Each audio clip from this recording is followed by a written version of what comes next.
I have been with my girlfriend Sarah for 3 years and been living together for 1.5 years. She is honestly everything I have ever wanted, and I planning on proposing somewhere next year. So 3 weeks ago I was out with Sarah at a local bar drinking and having a great time with her. As it was just after quarantine had ended where I live, at around 3 a.m. we decided to head home.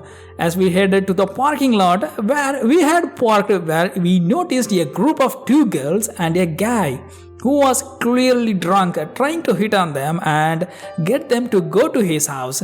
The girls were clearly very uncomfortable and trying to find a way out. Sarah told me that we had to do something, and I told her to go call the cops and get someone as well, because the very lead I wanted was her to get hurt during this. So I approached the group and tried to pretend I was the boyfriend of one of the girls, and long story short, I got my tracks kicked.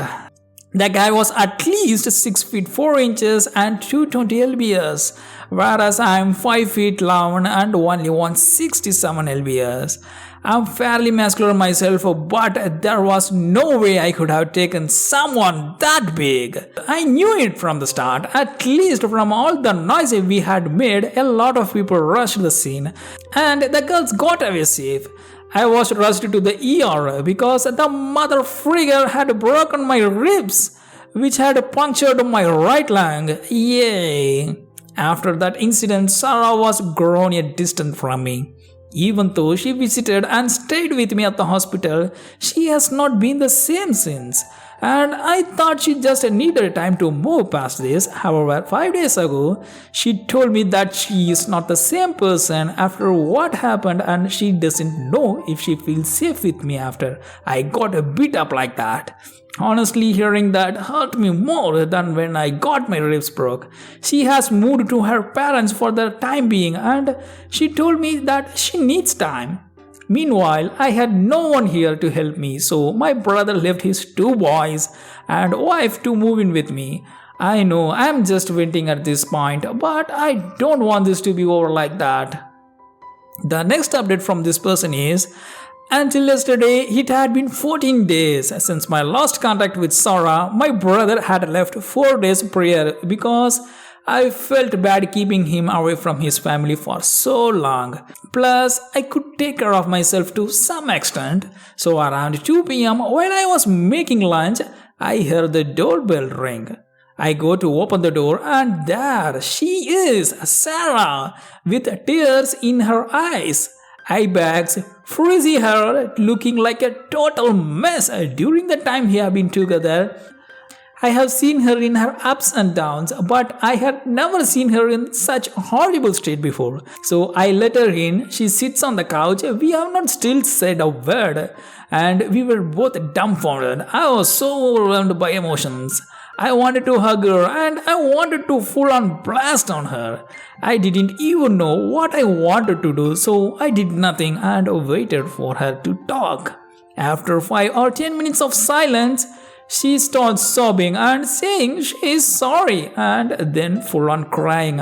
At this point, I can barely hold myself together. So I told her. So I hold her hand and try to calm her down so I can figure out what is going on. After a while, she is finally somewhat calms down and starts talking, and that's where it got bad.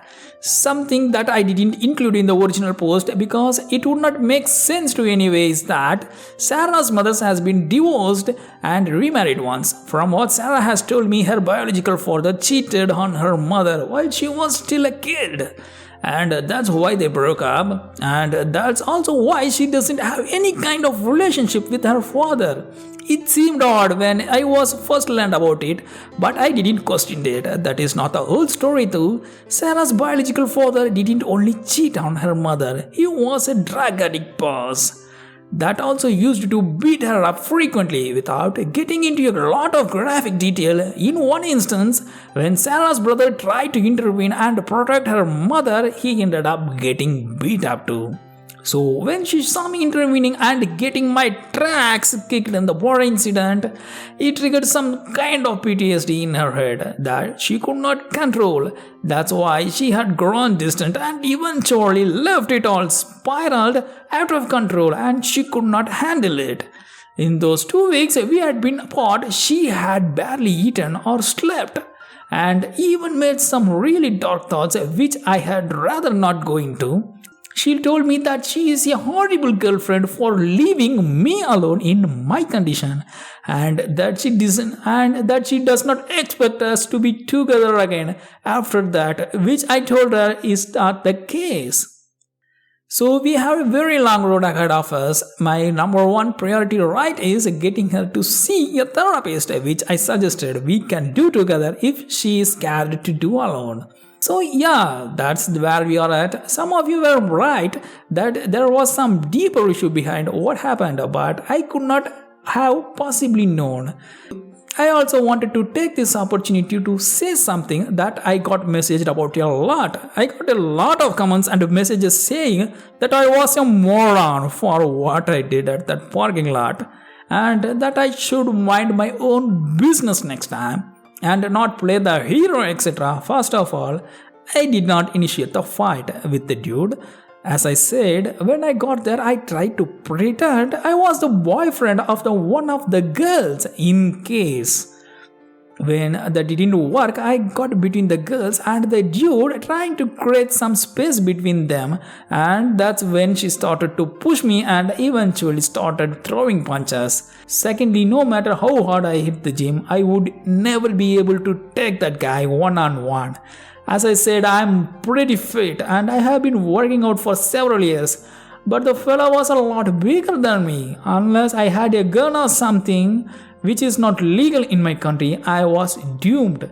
Finally, for the people telling me to mind my own business, well, let me tell you that what I was doing. It is mine and everyone else's responsibility to look after the ones who can't protect themselves in this world.